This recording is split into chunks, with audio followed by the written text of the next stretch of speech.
right, it's about that time. I thought somebody would take care of that. It's up to you. Yeah.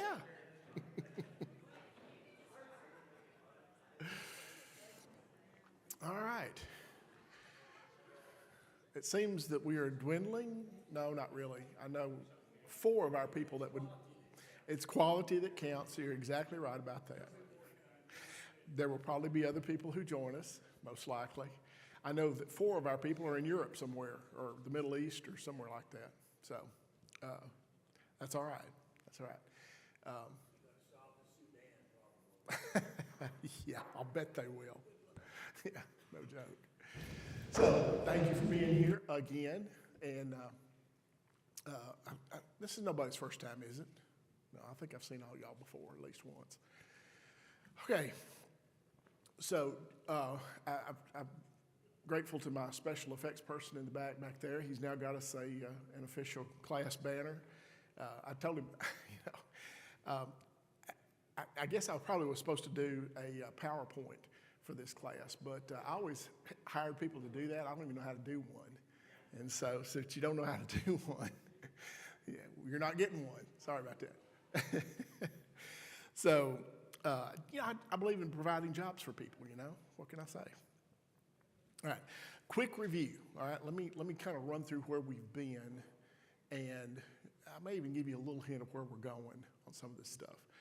But our first week, we talked about preparation, and there was preparation for Jesus' arrival, John the Baptist, and then Jesus preparing himself for ministry by going through the fast in the wilderness and then the temptation. And what we're trying to do is, if we're going to be serious about being a disciple and discipling other people, we need to do some of our own preparation, okay? So that was the point of that. And we likened it to a game. We talked about, Simon Says, but it's actually Jesus Says. And we want to be careful, though, about if we just focus on what Jesus says, sometimes we become judgmental. You're not doing what Jesus says. But that's not the goal. The goal is to do as Jesus did. And what he said was, do these things, okay? And so we need to prepare ourselves for discipleship, just like, we have examples here. Then we talked about beginnings the next week. Our first week passages were Luke 3 and Matthew 3 and 4. And then in the second week, we went to John, book of John. We talked about beginnings and the first disciples, the calling of the first disciples, who they were, some of their backgrounds, some of the circumstances. And a couple of things that we came up with, we actually did in small groups. Thank you very much, Alex, for that suggestion. It was a good one. We broke up into small groups and had people talk about, how did you become a disciple? How did you become a Christian? And do you think anybody else could relate to the way that you came to Christ? Is there something in your story that would help someone else? Because we saw unique stories in Scripture for each of the people that we got details about how their calling came. The next week, we looked at momentum, and momentum meaning that it started with just a handful of men primarily, but then it became bigger and bigger and bigger, and crowds were following Jesus everywhere. And we talked about that we can build momentum too. If we have some success, first of all, in discipling ourselves, but then in discipling other people, very often it builds on it, because it's good news that we're talking about, right? The kingdom of heaven is about good news. So we talked about that. After momentum, last week we talked about the message that we have and that good news. And I reference back to your sermon series on the upside down kingdom, because that is a powerful, powerful image, I think. When you look at an upside down kingdom, it's very different than what we often think about. We talked about in the Sermon on the Mount, the contrast about, he was addressing poor and hungry and, persecuted. But he was saying, you're blessed when these things are happening to you when you're in the kingdom, because the kingdom is about if you're poor, then you have this reward. If you're persecuted, then that's been going on for centuries. There's no reason why you shouldn't experience that as well. And persecution is part of it. It just goes with the territory. But what would you rather be persecuted for? Being like Jesus or being like everybody else? Just a thought. Okay, so that's kind of where we've been. Tonight, I'm going to talk a little bit about method. And before you get all excited about, oh yeah, we're going to learn how to do this, I'm going to tell you already know how to do this. All right? I know most of you fairly well, some better than others, some longer than others. But the real truth of the matter is, if you're here, I know you're interested in being a Jesus follower, and you're doing a good job of that in your own sphere of influence, okay? I know that's true of you. And if you're doing a good job of following Jesus, the only thing that we need to do at this point in time is expand that out to make sure that our sphere of influence recognizes us for who we are and who we're trying to be through Christ. Does that make sense, what I'm saying? And by letting people know who we are, where we stand, and how we're trying to do it, no claim to perfection. Jesus had that one down. We don't have that. But just by virtue of the fact that we care, it's going to make a big difference. So I want to go directly to the passage that we're going to start with tonight. That's Matthew chapter 9. Matthew chapter 9. And we're going to have somebody read nice and loud verses 35 through 38. Matthew 9, 35 through 38. Great. Ben, if you would do that, I appreciate it. Jesus went through all the towns and villages, teaching in their synagogues, preaching the good news of the kingdom, and healing every disease and sickness. When he saw the crowds, he had compassion on them, because they were harassed and helpless, like sheep without a shepherd. Then he said to his disciples, "The harvest is plentiful, but the workers are few. Ask the Lord of the harvest, therefore, to send out workers into his harvest." Okay. There's a word I want us to focus on in that passage. Would you like to guess which word I'd like for us to focus on? Compassion. Exactly. What is compassion? Concerned about. Be a little love involved. Yep. So Jesus' motivation was his compassion. Would you say that's a fair statement from here? Okay. The how is not nearly as difficult to come by as the why sometimes for us. Okay, let me see if I can, how to get that across. Why should we want to be disciples and disciple makers? Why? Why is that important? Be like Jesus as best we can. That's what he did, so he had compassion for these people like that. Okay. Good. Somebody did that for us. Somebody did that for us. Most of the time, what I heard from our small group stuff, most times our parents, right? A lot of us in here, it was our parents who discipled us. But not everybody. And that's not how everybody comes to Christ.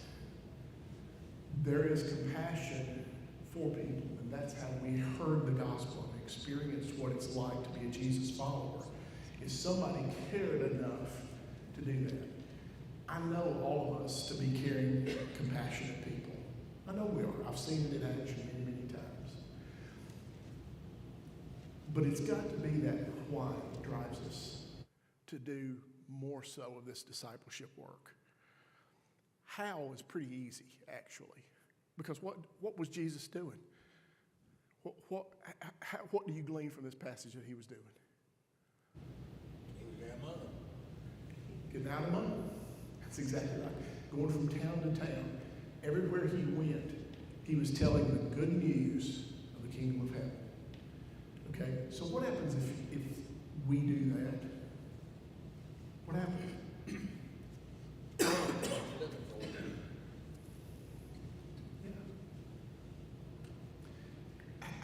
Do all of us need to become street corner preachers?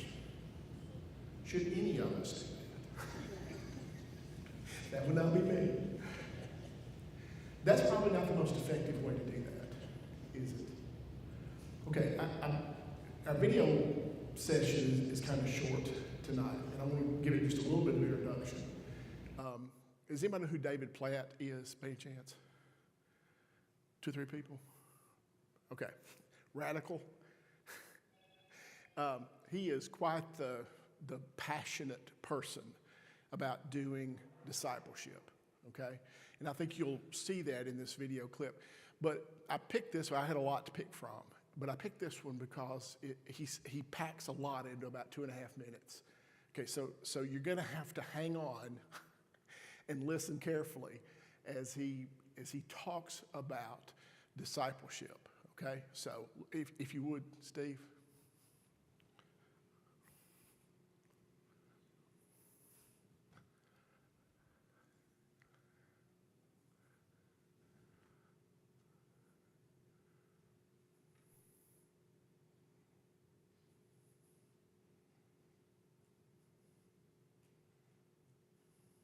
So when it comes to disciple making on a practical level, there's core truths, core principles, practices that then play out in all kinds of ways in different people's lives in different situations.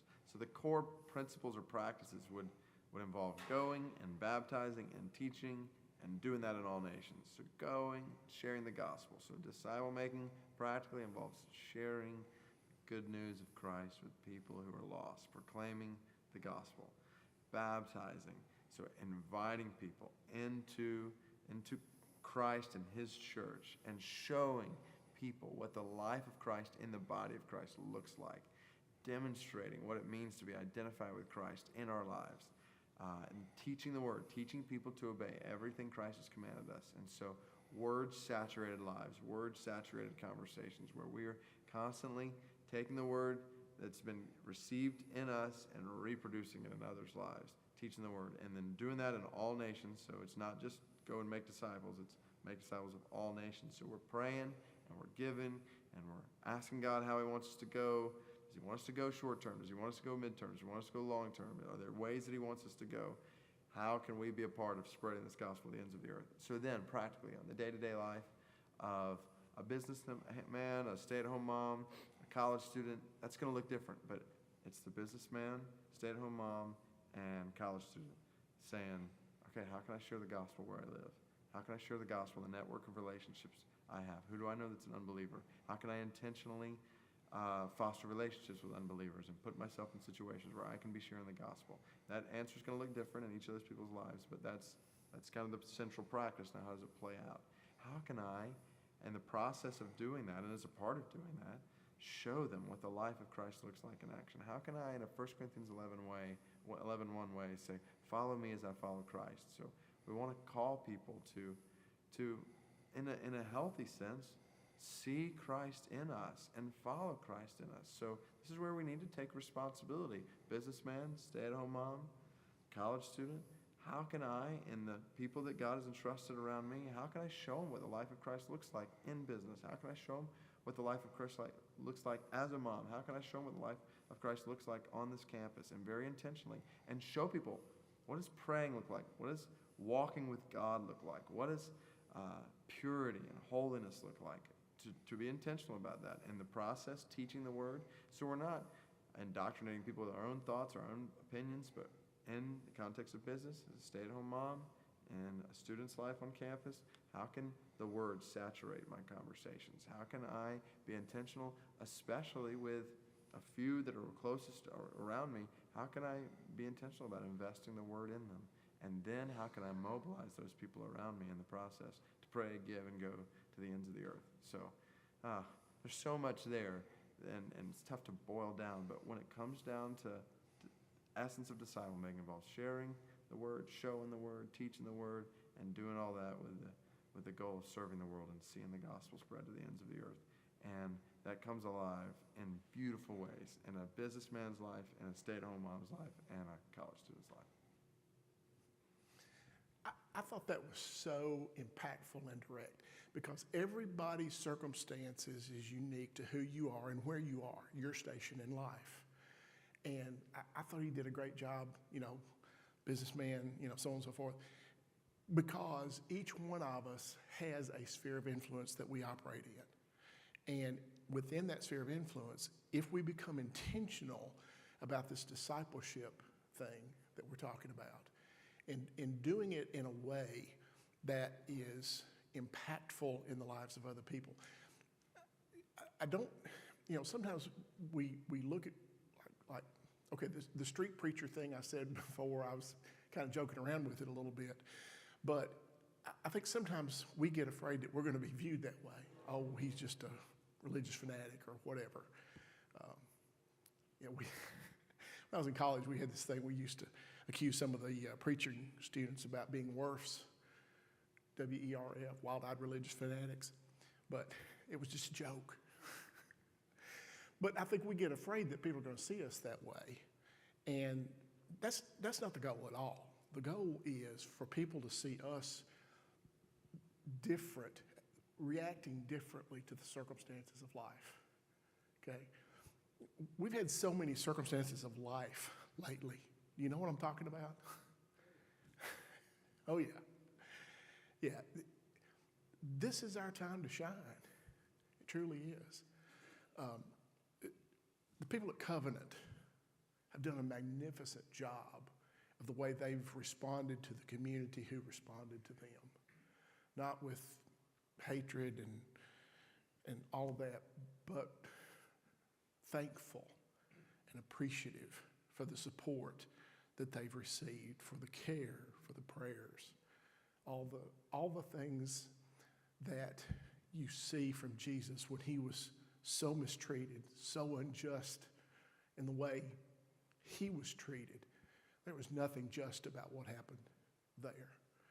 But you're seeing a response of grace and kindness. And that's an opportunity because there are going to be some people who see that and will respond to it. And the same is going to be true in our lives. People see how we respond.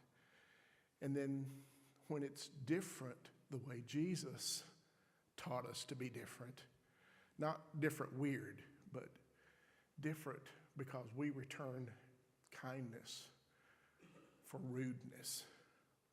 We return good for evil. We don't retaliate just as Jesus didn't retaliate.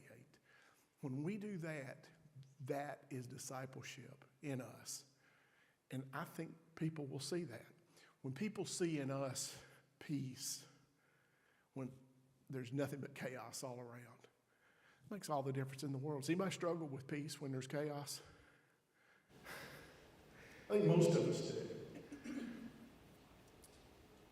But if you read, and we will at some point in time, we'll read in John where in Jesus' final hours with his disciples, he said, my peace I give you. I think that's John 14 or 15 or 16, somewhere along in there. If you read the whole thing, you'll find it. But he talked about that he had a peace. And he's talking to them the night before he knows he's going to be crucified unjustly.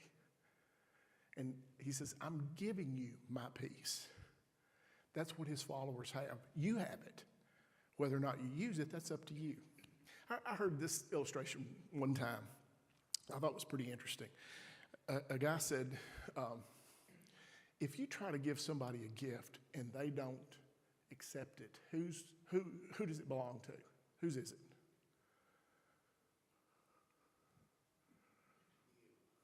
The giver. Exactly. If you try to give somebody your peace and they don't receive it, who does it belong to?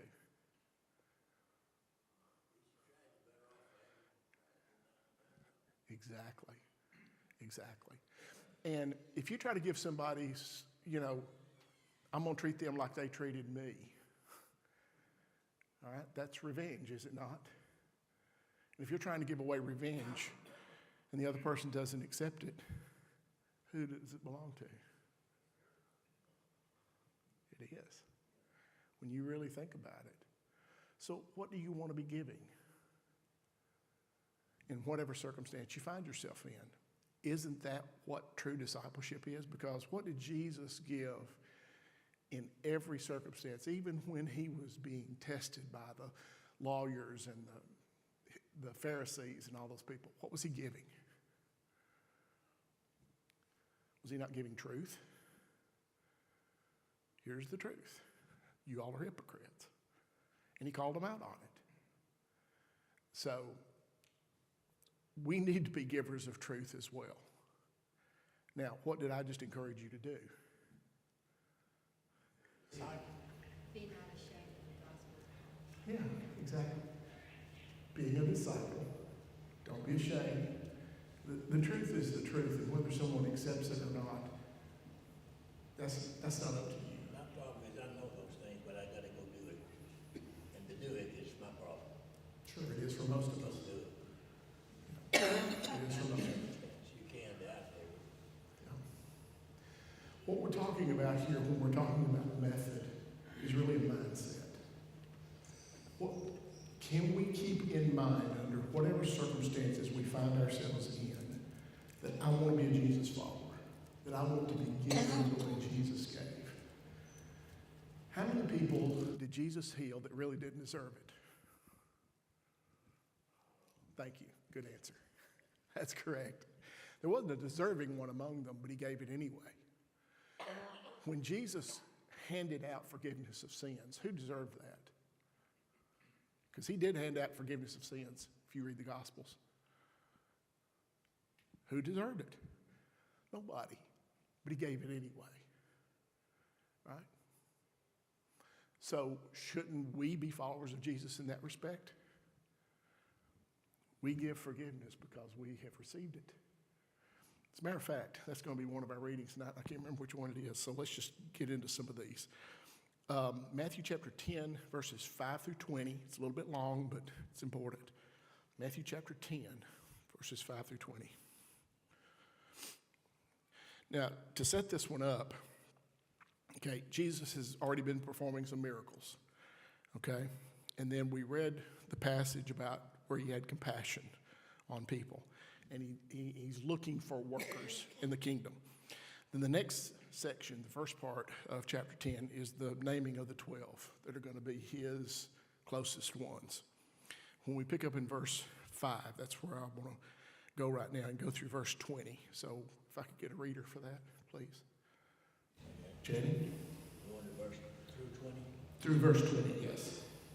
These 12 Jesus sent out, instructing them, go nowhere among the Gentiles and enter no town of the Samaritans, but go rather to the lost sheep of the house of Israel, and proclaim as you go, saying, the kingdom of heaven is at hand. Heal the sick, raise the dead, cleanse lepers, cast out demons. You receive without paying, give without pay. Require no gold or silver or copper for your belts, no bag for your journey, or 2 tunics, or sandals, or a staff, for the laborer served his food. And whatever town or village you enter, find out who's worthy in it, and stay there until you depart. As you enter the house, greet it. If the house is worthy, let your peace come upon it. But if it's not worthy, let your peace return to you. And if anyone will not receive you or listen to your words, shake off the dust of your feet when you leave that house or town. Truly I say to you, it will be more bearable on the day of judgment for the land of Sodom and Gomorrah than for that town. Behold, I'm sending you out as sheep in the midst of wolves. So be wise as serpents and innocent as doves. Beware of men, for they will deliver you over to courts and flog you in their synagogues. And you will be dragged before governors and kings for my sake. I bear witness before them and the Gentiles. They deliver you over. Do not be anxious how you are to speak what you are to say. What you are to say will be given to you in that hour. For it is not for you who speak, but the Spirit of your Father speaking through you. There's so much in there. We could spend the rest of the night just on that passage alone. Where did I get that idea about the giver of the gift? Yeah, so this is where that is. And in some translations, you talked about, giving without pay and not receiving any. It says, freely you have received, freely you give in some other translations. I don't know which one's better, but that one speaks better to me. You've received freely, you should give freely. But now, what do you think? What is your view of what Jesus is sending these people to do, sending these disciples to do?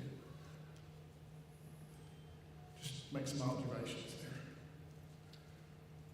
Heal the sick. Yes, sir. That was one of the things. What else? Share with those that were interested or somewhat receptive. Yeah. There are some people that are going to receive you and receive you well. Okay, good observation. What else? He was saying that whenever we go out into the world, that there are a lot of wolves or things that will try to lead you astray, that you just need convicted in your faith and your beliefs. And be wise as serpents, so be wary that people will try to take you off the path. But also be, open and willing to help people. Be working on jobs and listen like those preachers. Yep. Yep. Very good. If somebody won't listen to you, knock off the dust and go to the next one. Yep. He didn't say how long you wait, but you can tell pretty quick. Yep. Yeah, and we're going to make more out of the point that you just made there in just a little bit, but good point. Yes. Anything else?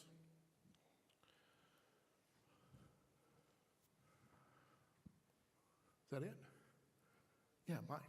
Well, it's designed to show that the kingdom of heaven is near. Yeah, exactly. They had good news. They were going out. Who were they dependent on? Because no money, no weapons of any kind, one change of clothes. Did I misread that? That's right. But they went out as two. Yeah, they went out as 2 by 2. Mm-hmm. And then he said, don't worry about what you say. That, I'm sure, by the Spirit is going to tell us that. So Yeah. believe it. And you won't be as nervous about talking to people because you stop, think, pray, and it comes out. Mhm. Boy, I can't believe I just said that. Mm-hmm. Yep. Now, okay, what Jan was saying, yeah, you have to talk up because people online can't hear. So, Jesus' promise was that they would be given what to say when they went to people. You are correct. It's clearly in the passage, but I want to make sure we see the context of what he said there. What is the context of the you will be given what to say? Yes, ma'am. It certainly is. And why would they be anxious? What were they expecting? People, I mean, Mhm. being anxious to meet new people, to talk to new people, so this was huge. I can't imagine how awkward they were to go into these towns they've never been to. Yes. It says when they arrest you. Aha! Isn't that interesting? When you are arrested, not if, but when you are arrested. Interesting.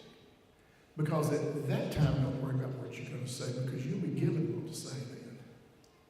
What about the time before you're arrested? They already knew what to say. Right? Good news of the kingdom of heaven this year. That's the message. Have you ever been speaking about something and the Spirit just put words in your mouth? It seems like I've done that. I think so. It I think so. happens. You didn't know what those words and to say those like that. Could have happened tonight.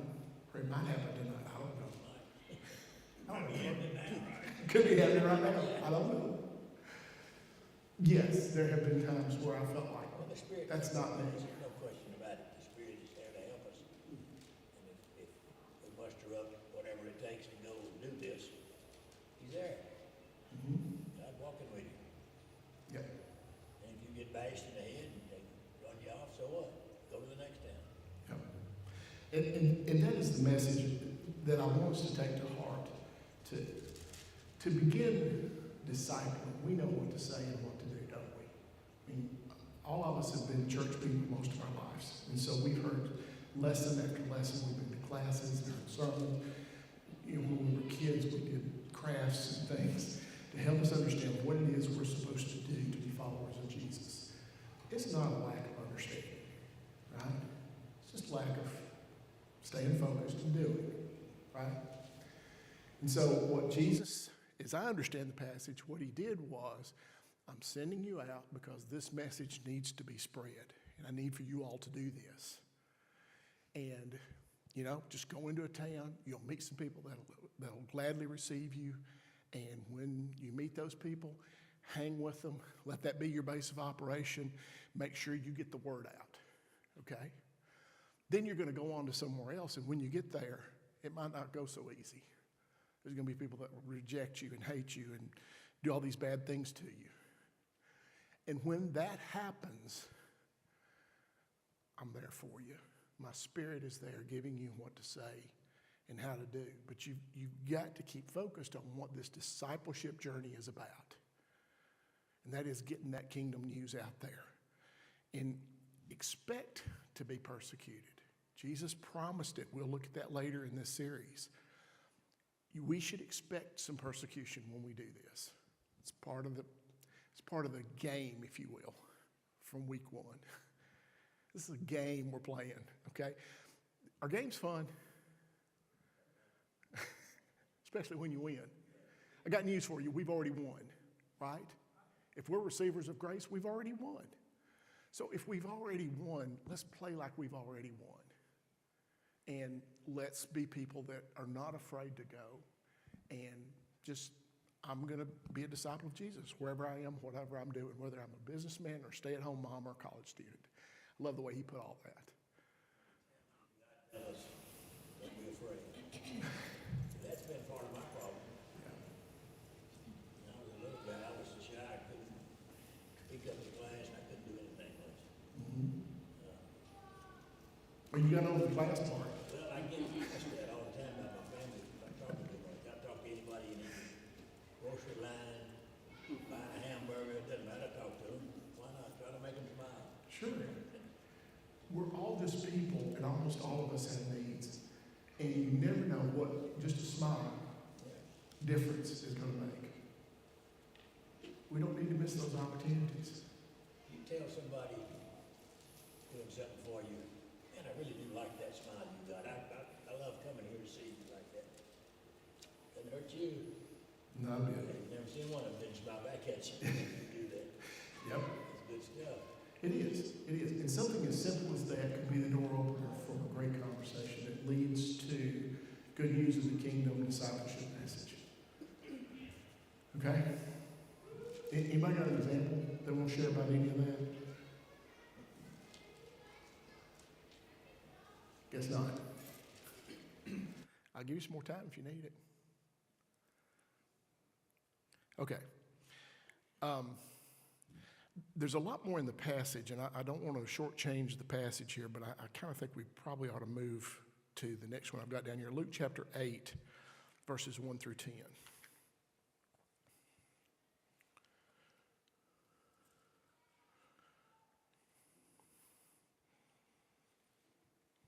Okay?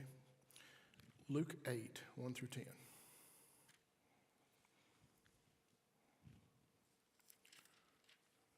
Anybody want to read that?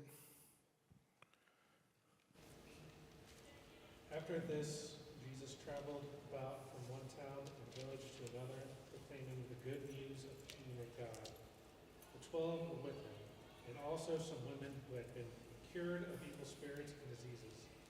Mary, from whom 7 demons had come out, Jonah, the wife of Chusa, the manager of Herod's household, Susanna, and the many others, these women were helping to support them out of their own means. While a large crowd was gathering and people were coming to Jesus from town after town, he told this parable. A farmer went out to sow his seeds. As he was scattering the seed, some fell along the path. It was trampled on, and the birds ate it up. Some fell on rocky ground, and when it came up, the plants withered because they had no moisture. Other seed fell among thorns, which grew up with it and choked the plants. Still other seeds fell on good soil and came up and yielded a crop, 100 times more than it was sown. When he said this, he called out, "Whoever has ears to hear, let them hear."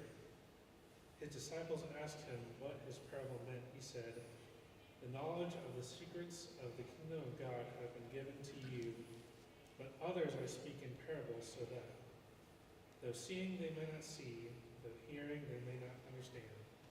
Okay. I want to, first of all, pay attention to the first part of that passage.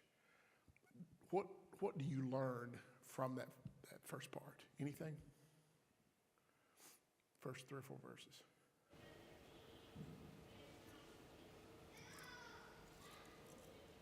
He was intentionally going from city to city, Mm-hmm. preaching the good news. Yep.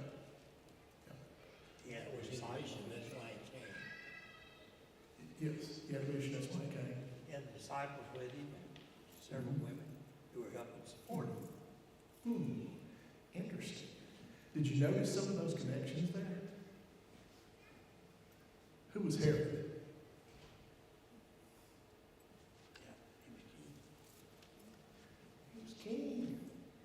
He was king. He is who the Romans had set up. So what's the connection? The wife of Herod's household manager. If you're the household manager of the king, what's your position? Pretty good. You bet. Especially in that day and You time. probably have to test his food before you eat it. So that's got to kill him. If he didn't, he had somebody who did. That's exactly right. So, and why is there any significance to that? Is there any significance to it at all? But we don't want to call out anybody to tell them. Don't want to skip anybody. Because you never know when you shoot word out. Like World Christian does to 2 or 3 million people a day. One or two of those folks get pretty excited about what they hear, or maybe 100 of them, who knows? But that's the God. He's going to give the increase. Our job is to talk about it, put it out there, and we can. Okay, good observation. Anybody else? Another way to look at it is no matter how unattainable the harvest may be, you should still continue to seed, for you never know what harvest you may reap if you never try. Yep. Good. Anything else? Remember those that were with Jesus in his ministry, and though they weren't part of spreading the gospel, they helped contribute to it. Can you speak up just a little bit louder? I'm sorry, I couldn't hear you. Yeah, there were those who were with Jesus and part of his ministry, and even though they weren't preaching the gospel, they were contributing to it. Exactly. Thank you for noticing that. That's important. All of us are contributors in one way or another. Okay, I was only half kidding about the street preacher thing. But even street preachers need support, don't they? Oh, yeah. Ministry needs support, and here's examples of it. There are people of means who are supporting the ministry that Jesus had. So if you're not a person of means, you're not expected to give your last dime. Okay, if you want to, but that's not what's expected of you. Because what happens is when the real good news of the kingdom really sinks in with people, people of means will respond to it as well when they understand that their earthly wealth doesn't mean nearly as much as their heavenly wealth. Is that true? Or am I just shooting at the air there? also doesn't matter who you are and what your life circumstances are. You ladies can do this. It's not just the men. What was it like to be a woman at this time based on your understanding of history? Pretty low. You're not a woman. Quit. I know it anyway. I read it every day. Yeah, most often women were treated like possessions. And not as in my wife, but my woman, right? That was fairly typical in this day and time. So, yet they found a home in the kingdom, did they not? In a big way. And it's not an accident that Matthew wanted us to notice, hey, there were several women doing this, and some of them were people in very good positions for women at that day and time. So all of that is important. Now, to my knowledge, and I could be wrong about this, so I'm open to being corrected here in case I missed something, but I think this was the first of the parables. Do you know if I'm right about that? Can anybody dispute it? I'm going to go with it unless somebody can show me differently. Okay, if it turns out I'm wrong, I'll apologize profusely and all that kind of good stuff, but I think I'm right about this. This was the first time. Okay, if there's one before this, I didn't see it. Now, his teachings were pretty straightforward before this. What else was he doing? We talked about this a little bit earlier. Somebody said he was healing people, right? And he was. So he was going around telling people this new message about the kingdom. It was all new. Everything is going to be new in the kingdom of heaven. And it's an upside-down kingdom. There's blessings for those that are in poor circumstances. And there's blessings for anyone who wants to be a part of the kingdom of heaven. That was the message. It's still our message too, by the way. And so, he's got all these things going for him. He's performing miracles. He's telling good news. He's gaining followers by the thousands at this point. Thousands of people. Everywhere he goes, there's a crowd following him, and he's going from town to town. And the crowd gets bigger as he goes and he goes and he goes. I mean, you talk about momentum. This thing is going. And his method was, I'm just telling the good news of the kingdom. Oh, by the way, you can tell that this is really the kingdom of heaven because look at the miracles I can perform. Not drawing attention to himself, but drawing attention to the message of the kingdom of heaven, right? We're good with that? Okay. Now, all of a sudden we get this, I'm going to call it a curveball, this parable. Now, why do we understand this parable? Well, we read on. If you read on, it's explained. And who explains it? Jesus said, well, sure, now that you ask, I'll be glad to tell you. But notice, though, what he said. I'm going to back up and read Matthew's account of this same parable teaching that he did. This is Matthew chapter 13. I'm going to look at verses 10 through 17.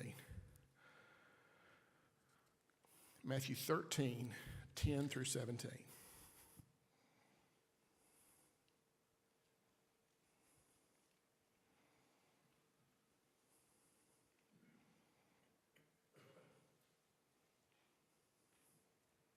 Reader, anyone? I can read if I have to. Came to him and asked, why do you speak to people in parables? He replied, the knowledge of the secrets of the kingdom of heaven has been given to you, but not to them.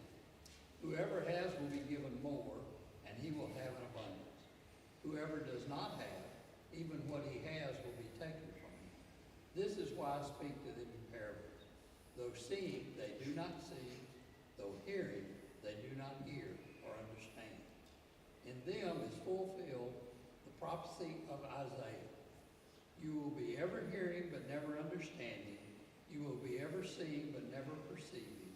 For this people's heart has become callous. They hardly hear with their ears, and they have closed their eyes. Otherwise they might see with their eyes, hear with their ears, understand with their hearts, and turn, and I would heal them. You'll go on. Yeah, through 17. See.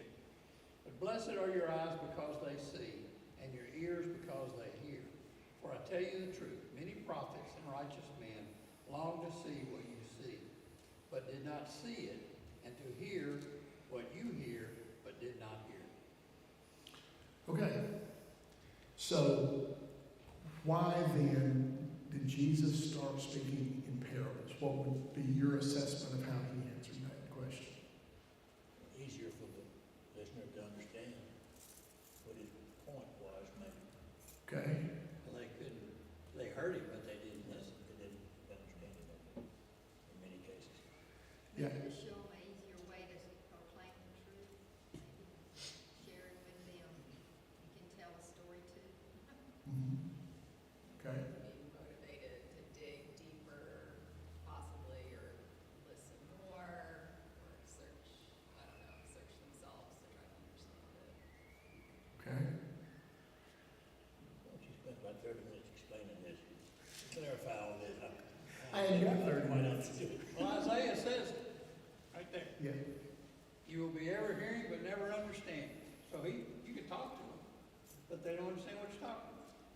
So by parables, he's trying to make it simpler so they can understand. That's my Okay. goal. Much of them don't want to understand. That's not it. Okay. I'm listening for all theories here. It's easy to explain in complex language, but it's hard to explain in a common way that more people can understand. Mhm. Okay. Come on, Mike. We all Help like me a out good here. story. Yeah, we all do like a good story, don't we? These are good, telling these people a story they can sort of understand, maybe a little bit. Yeah, so we're going to instruct our preacher tonight. Preachers, you need to be telling more stories. Okay? So us dumb ones can understand it. Okay? Is that what we should get from this? I think what you see here is it's a heart posture. It's a way of listening that obviously some people, whether they were in a state of humility or a state of needing to hear gospel news, heard something in a way that other people weren't.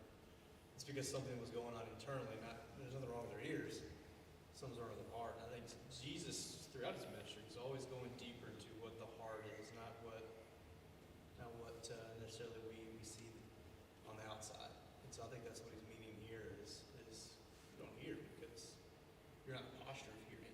We see posture of hearing is I'm ready to listen, but are you really to really take in what he's saying and for it to be in a place of bringing about growth, transformation?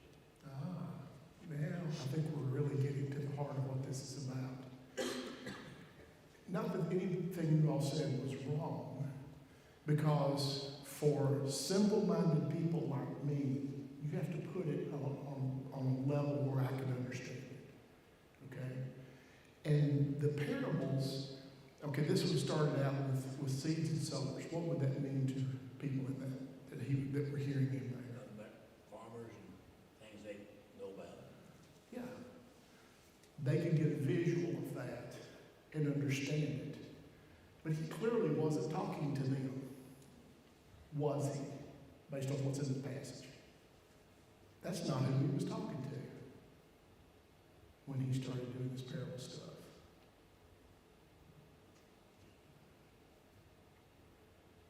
I think you're pulling a leg. He was talking. He was, but he was really pronouncing judgment on these people. Because what he's saying is, you're hearing, this ain't what you want to hear. You're getting this presented to you. You don't understand because you don't want to. And what happens to people who won't hear and won't understand and won't change? Judgment. It is judgment. So, Jesus started using stories so that the people who had seen the miracles and were hearing the truth that he had been telling up to this point in time, you'll get this. This will start to make sense to you. But do you find it interesting that the disciples, the one closest to him, were the ones that he had to take aside and explain it? But why? Why did he have to explain it to them? And their mind was really somewhere else. They were not looking for what he was going to do for them. They were looking for the king and glory and want to be first and, that kind of thing. Exactly. And it was such a different message. Yeah, Steve? I think he's speaking to the people who are the hearers, and he's talking about their heart condition, and even though they hear the good news, it will or will not grow. If he were speaking to the farmers, he would have said, before you plant seed, what do? You prepare the soil. And, I think when we talk about our opportunity to share the gospel, we do a lot of preparing the soil. That's relationship. Mm-hmm. Is that you're building a relationship, and what you're doing is you're preparing that heart to receive what you're sharing with them. The street preacher, the person at game day holding up John 3:16, they're throwing seeds out. Yeah. They're just sowing indiscriminately. And it may fall on some good ground. But that's different than what we do in a deliberate way of trying to share the gospel, is we want to prepare the soil. Yep. Yep. And he explained it to his disciples like that because they asked him. They had to ask. Because this was such a different way of teaching, especially what they had already been hearing and seeing and experiencing. Yeah, he's been talking real straightforward. Now he's telling stories. So why are you doing that? What brought about this change? And he's saying, this is what Isaiah said was going to happen. There's going to be people that are going to hear, but they don't want to hear. They're going to get it fed to them, but they aren't going to understand. They aren't going to do anything with it. And so this is his way of illustrating that very point, that, you see people sowing indiscriminately. And you're right, sometimes that does have an effect. But when you prepare the soil,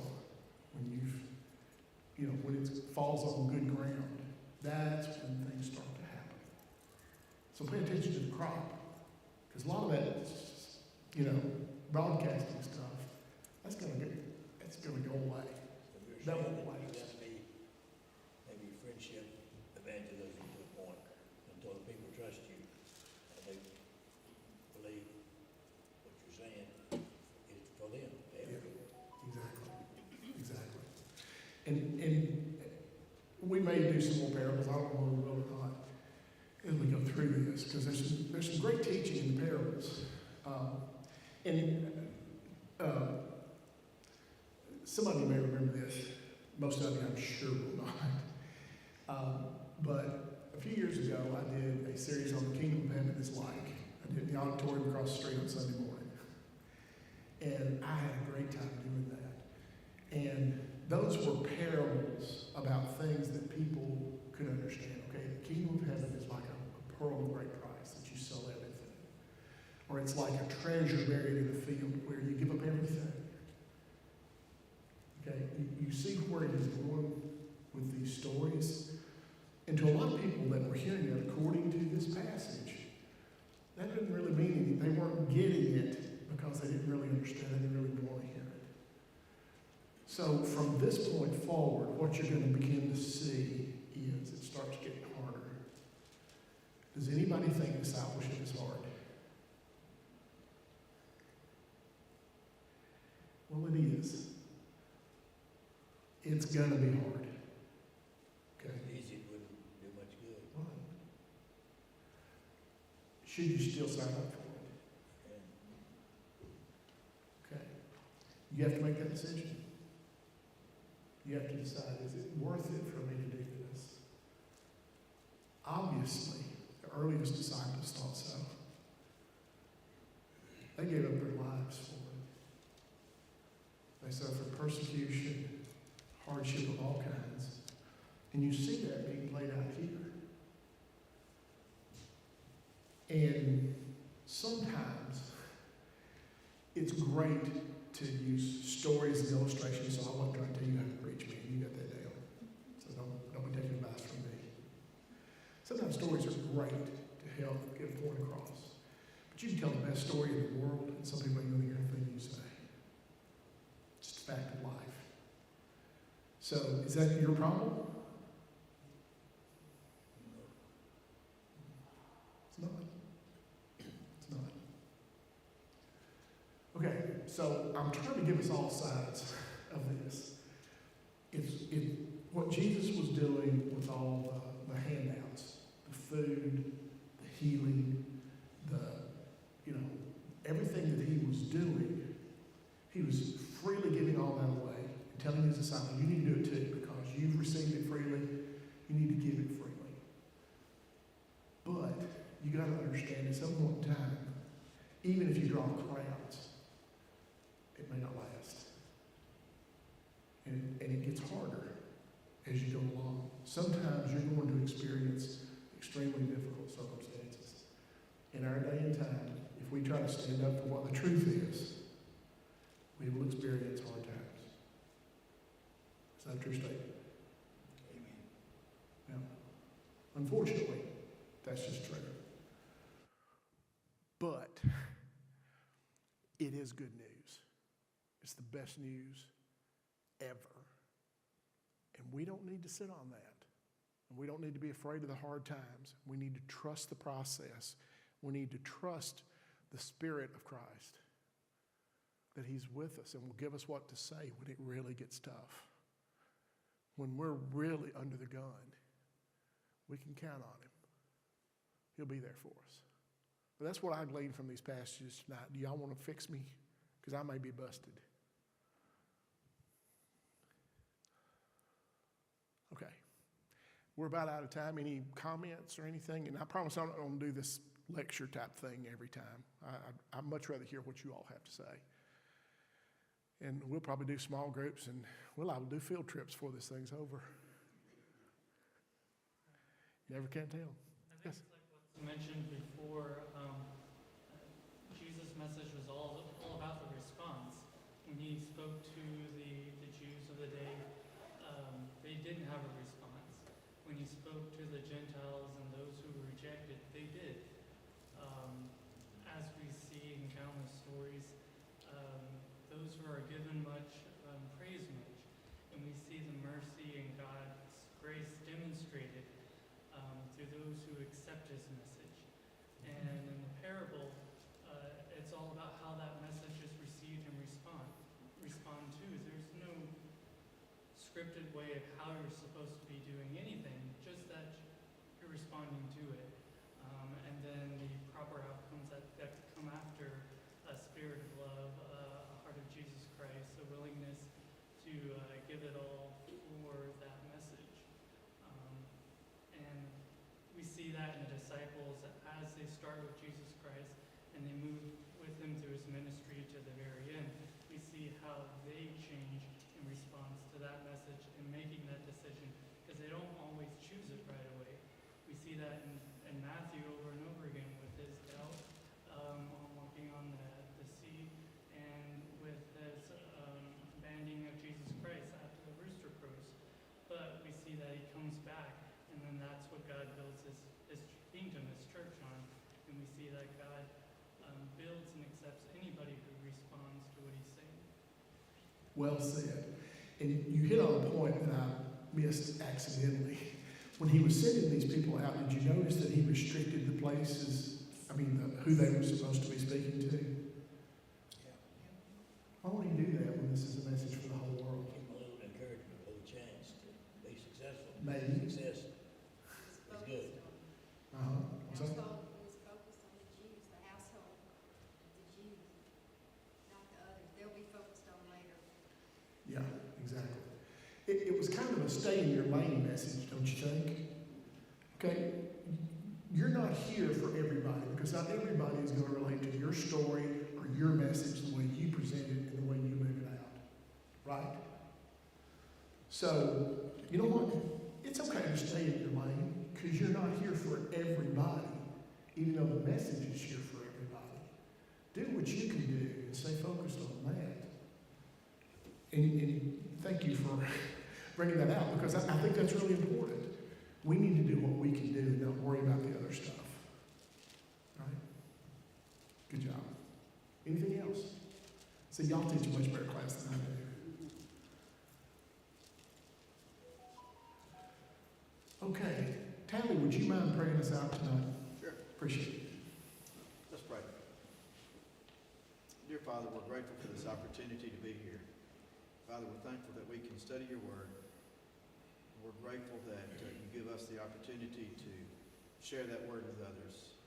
We're thankful for the gift of life. We pray that be your will, you would allow us to continue on this week and to share that news with other people. Help us to share it with ones who are in our circle of influence. We all have people who we can speak the word to. Give us courage and boldness to do that, to speak the truth in love. Continue to bless us as we go forth from this night.